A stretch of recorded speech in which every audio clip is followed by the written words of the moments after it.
All right, so I want to record this video. I'm not sure exactly how long it's going to take to get to the point, but there is a point, and I know the point already. So just bear with me.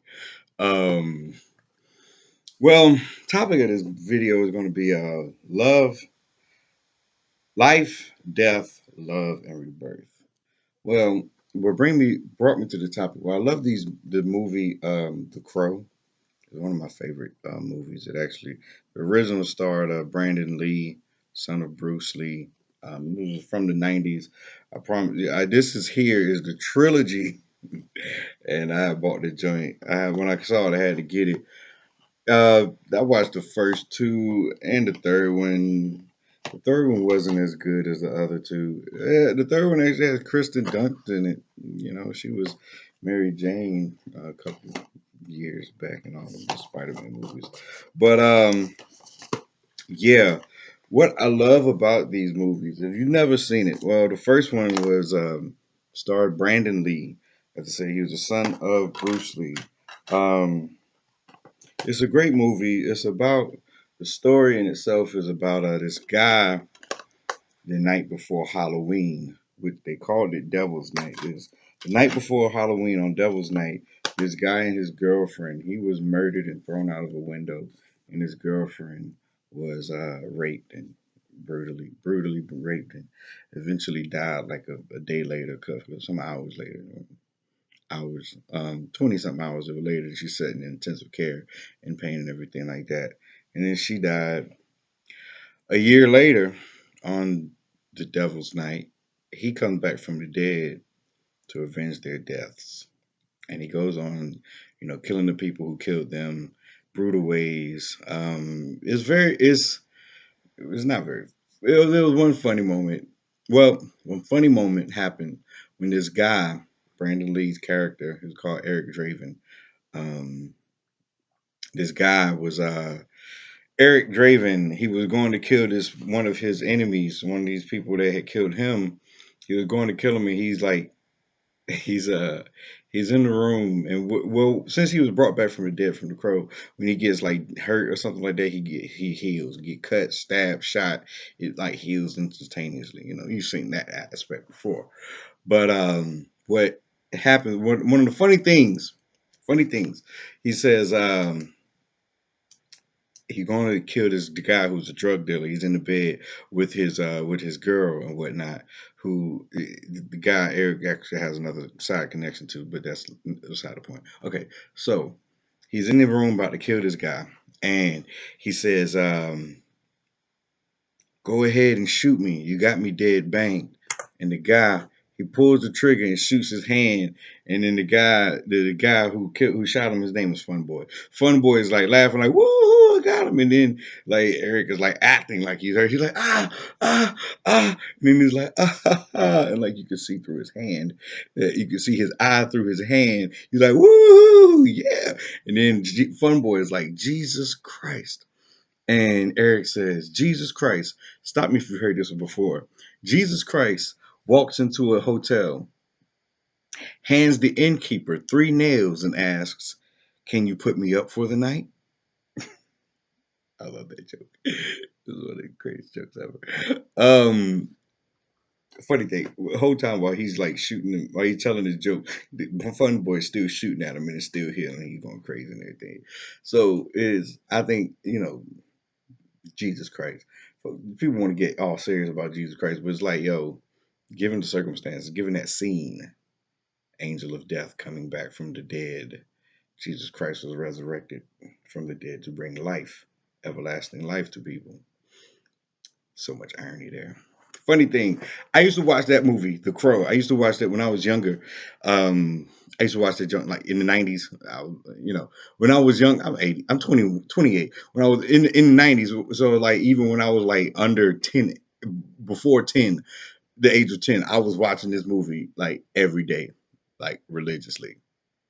Ironically, I later found out. I later like in my 20s or whatnot. I watched the movie again after I hadn't watched it in a while, and I noticed it had in the beginning of the movie it has a lot of Christian imagery, a lot of crosses and things like that. It's so this idea of resurrection is a theme there. Um, that's the first movie, The Crow. The second one is called The Crow City of Angels. It's about a guy and his son. They were brutally murdered and thrown into a lake. A year later, the guy comes back from the dead to avenge his son, his son and his son and himself. And that one was good. That one was good. The Crow Salvation. You know, it, some trilogies not always the best thing, but they also made a TV series of The Crow, and I think they recently made another movie with the Crow title. For those who don't know, it was The Crow was originally a book, a comic book from the 80s, by an author named James O'Barr, and it was originally done in all black and white. It's great. The movie, the first original Crow, it was like, I mean, it's got a lot of, I guess, early alternative, what you might call early. It was in the '90s, but it was early alternative, kind of like emo, not emo, but really dark rock. Not emo. I mean, the look might be defined as emo, but it wasn't like punk rock. It was rock. It was rocking. It was rocking and rolling. But I mean, it's not like punky. A lot of heavy distortion. It had heavy distortion. Anyway, enough about the music. Another point that I have to mention this other movie. I saw it recently. It's on Hulu. It's called Avenged. It's about this woman. She was deaf and mute, but she could speak. She could understand. She wasn't deaf. She was just mute. She could understand and she could speak some words. But the story is, she was riding around in Texas or whatever, and she ran up on out of nowhere. She sees this Native American person come running out of the field, and like he runs out into the middle of the. She had stopped for some reason, and he ran out in the middle of the road, and she was like, "What the hell?" Like, he's like in damaged or whatever badly. He's like, don't let them get me. And so she like, oh shit. She tries to put him in the car. Then as soon as she gets him in the car, she runs around to her driver's side. The people who were chasing him, who had did this to him, come and find him out in the field. They had killed somebody else, Native American. They end up reaching in her car, stabbing him, chopping him up with a knife, and then they go on to they later on rape her and kill her brutally. Um, it was sad. It was sad. I hate watching stuff like that, honestly. But I hate watching stuff like that. But it got to a good point because all of the pain in these movies got to a good point. Um, she is later resurrected by some Native American shaman, and he was trying to bring her back as just as to like some kind of a peaceful ritual.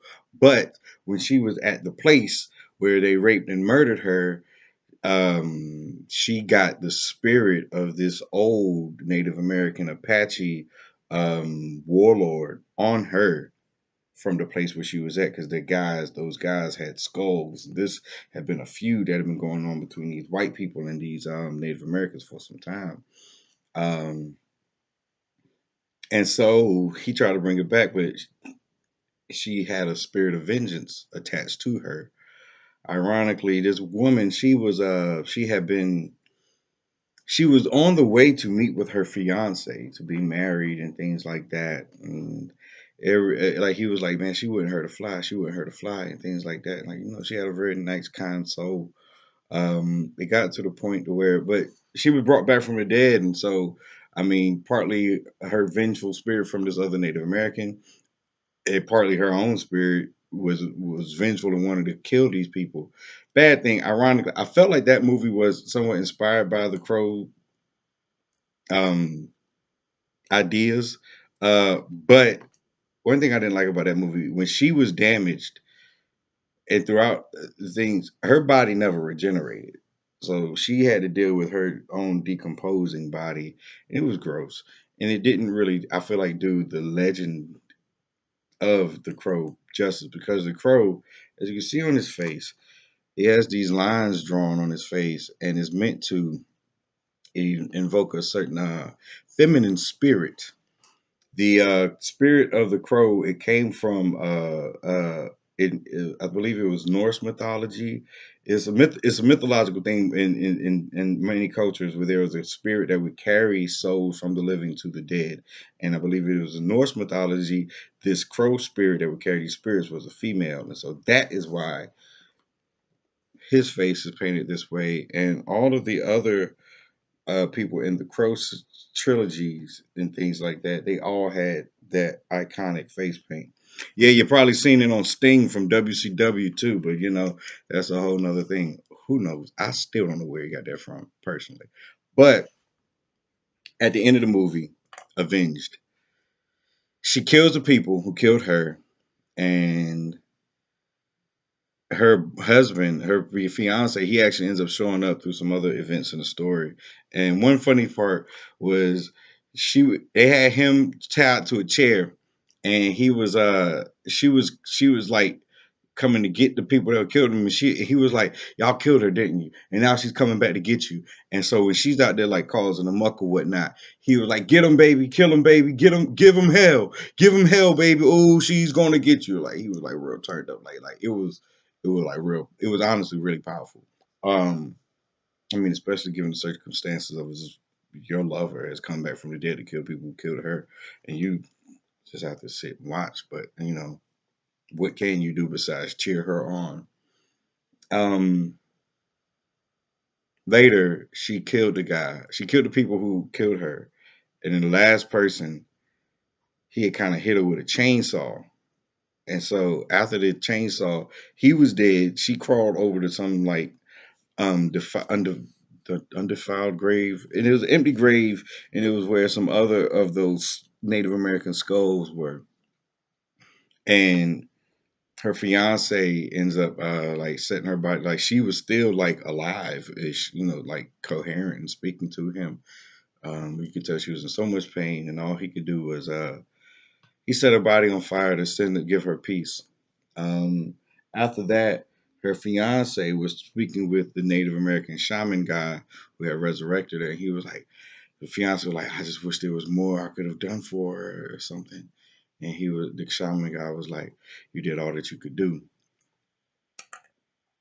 And it's like, to a certain extent, it's like she was a saint. In my interpretation of it, she was a saint. She had to go through a lot of pain. She had a pure spirit. She had to go through a lot of pain to play a part in a bigger story of life. She had to play God's role. She had to play a role for what God needed her to do at that time. I like stories. I was trying to figure out why I like stories like this personally. I mean, I like the romance and the love and the passion and things like that. And that I'm holding my point because I don't want to get to it too much, too fast, even though we're 13 minutes in. So what?